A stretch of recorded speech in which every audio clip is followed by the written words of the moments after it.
When you're away from home, it's nice to be somewhere that feels close enough. Somewhere that accommodates your personal comforts.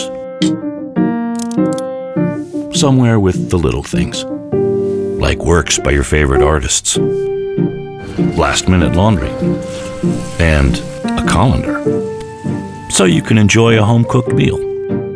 Or, better yet, somewhere to put the meal you paid someone else to make. Somewhere for your loved ones, and your other loved ones, and their loved ones. Somewhere to make your own.